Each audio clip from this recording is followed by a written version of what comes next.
All right, let's dive in. Today, we're going to break down one of the most powerful and, frankly, most popular tools in any modern investor's toolkit, the exchange-traded fund. You've probably heard the term ETF thrown around. Well, if you're looking for a smarter, simpler way to invest, you are in exactly the right place. If you've ever looked at the stock market and just felt completely overwhelmed by all the charts, the numbers, the endless choices, you are not alone. It can absolutely feel like this complex world that's only for the Wall Street experts, right? But what if there was a way to cut through all that noise? Well, that's where ETFs come into the picture. The easiest way to think about an ETF is like this. It's the perfect hybrid. It takes the awesome diversification of a mutual fund and combines it with the easy, flexible trading of a single stock. Honestly, it's a brilliant solution. So here's our game plan for this explainer. First, we'll nail down what an ETF actually is. Then, we'll explore the huge variety of them out there. After that, we'll get practical and show you how to start investing. And finally, we'll take a really honest look at the risks and the rewards. Okay, let's get into it. What exactly is this investment vehicle that really does seem to offer the best of both worlds? Well, here's where that flexibility really shines. See, with a traditional mutual fund, you put your buy order in and then you wait. The trade only goes through once at the end of the day at a set price. But with an ETF, you're in the driver's seat. You can buy or sell it anytime the market is open, just like you would with a share of Apple or Tesla. You can react to market news in real time. And that real-time agility is just one of the big perks. The other huge one is diversification. With a single click, you can own a tiny piece of hundreds or even thousands of different companies. And because most ETFs are just designed to passively track a market index, think of it as being on autopilot. They don't need a huge team of expensive managers, and that means the fees are typically way lower.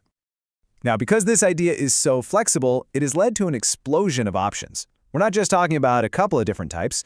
There is literally a whole universe of ETFs out there, built for pretty much any investment strategy you can dream up. So what can you invest in? Well, you can buy the whole U.S. stock market by tracking an index like the S&P 500. Or if you want steadier income, you can focus on bonds.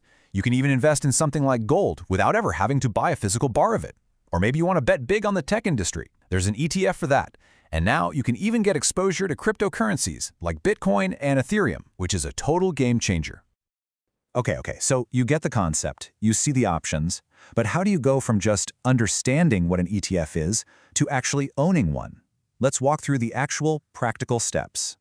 It really boils down to this 5-step plan. Number 1, know why you're investing. What are your goals? Are you saving for retirement way down the road or for a down payment in 5 years? That's crucial. 2, based on that, you choose your mix of assets. 3, you do your homework and pick the specific ETFs that fit your plan. 4, you actually place the trade through an online broker. And 5, and this is important, this isn't a set it and forget it thing. You've got to check in on your portfolio and make sure it still makes sense for you. Right, so to actually buy and sell any of this stuff, you need a doorway to the stock market. And that doorway, that essential link, is an online broker. It's the platform where you open your account, fund it, and place your orders. And the good news is, you've got lots of great options. For investors here in Europe, platforms like Trade Republic, Interactive Brokers, or eToro are all really popular choices. They all work a little differently, so it's worth taking a look to see which one feels right for you and your goals. But hold on. Before you go and place a single trade, it is absolutely critical that we talk about the fundamental trade-off in all of investing. To really appreciate the rewards, we have to be super clear about the risks. So let's get a balanced view. First up, let's talk about the rewards and just how much confidence people have in these things.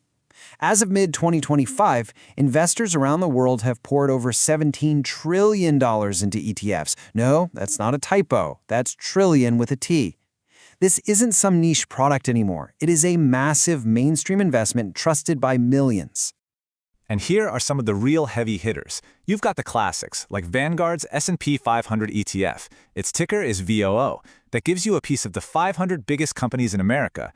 And then you have these revolutionary new products, like the iShares Bitcoin Trust, which finally brought crypto investing into the mainstream financial world. But all that success, all of that potential growth comes with a fundamental truth of investing. And this quote says it all. Without market risk, there is no return. It's that simple. The potential for your money to grow is your reward for being willing to accept the market's ups and downs. No risk, no reward. It's the basic deal. And yeah, those downs can be pretty significant. This isn't a savings account. Market volatility is very real. Even an ETF that's spread across the whole market is still tied to the health of that market. I mean, look at the 2008 financial crisis. A lot of broad market ETFs lost over a third of their value. So while diversification protects you if one company goes bust, it can't protect you from a market-wide storm. So, as you get ready to start your journey, please keep these 3 crucial rules in mind. First, what the market did yesterday tells you nothing about what it will do tomorrow. Second, diversification is a fantastic tool for managing risk, but it's not a magic shield. And maybe the most important rule of all, never, ever invest money that you might need for bills or an emergency in the near future. So there you have it. We've covered the what, the why, and the how of ETFs. But you know, the most important first step you can take has nothing to do with markets or stock tickers. It's about you. Before you do anything else, just take a moment and ask yourself one simple question. What do I truly want my money to do for me?